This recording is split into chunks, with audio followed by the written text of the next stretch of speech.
Physics 2211 Lab 1 Constant Velocity by Shreyshi Datta. In the lab, the students used an app tracker to create a data model of an object moving at constant velocity, and they created a computational model through GlowScript and compared the results. So the purpose of the lab was to compare the computational model and observed model of that object. The computational model will be created using Newton's second law formulas, and the observed model is based off of collected data. Now, the fundamental physical principles covered is Newton's second law, which states that an object's motion is dependent on the object's acceleration and mass, and it explains the motion of an object over time. So, in this situation, since the acceleration is zero, it means that there is constant velocity.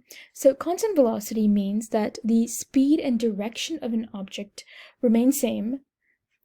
It has constant velocity, and it also indicates that there's zero net force on that object. And the net force of zero means that all the forces cancel each other out. So in this diagram, you can see that all forces cancel each other out, meaning it is in constant velocity. So we found the average velocity through the final position, initial position, and delta t. And then we used that to find the position update, and then there's also the velocity update formula. But since f net is zero, initial velocity was equal to final velocity. Now, the computational model and observed model both illustrated a line with similar slope. At first, the lines are identical. However, after a few time intervals, the lines slowly start to separate. So we used a perfume bottle as the object of motion, which we laid next to a ruler on the flat table, and then we took a video recording of the perfume bottle and tracked it using Tracker. Now, GlowScript was used to create a computational model based off of the data from that position model. Now, this is the system, which is the perfume bottle, and everything else is surrounding. So these were the tracker model calculations. We had the initial position, final position, and then the delta t to find average velocity, which was 0.095735 meters per second. Using Tracker, I positioned the coordinate plane to align with the metric ruler on the table, so that pink line is the coordinate plane. And then the perfume bottle rolled within that 30 centimeters marked right here, which was our point of reference.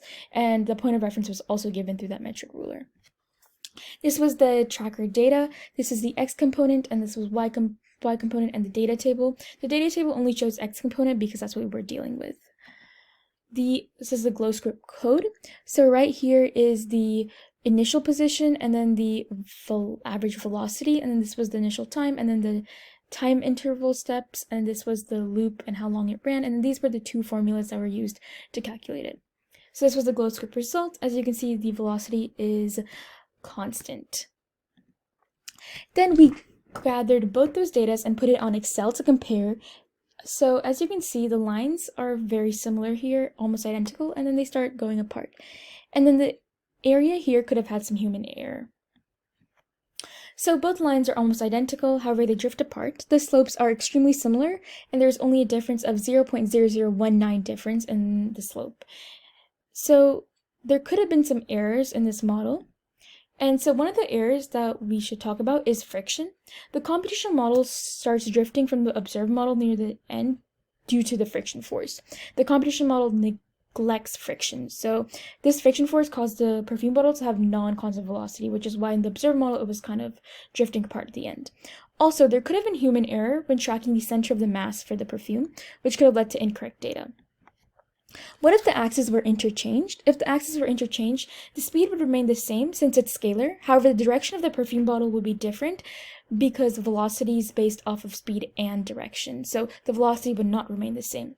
In this situation, I set the x direction to right as plus x, which is why the velocity was positive.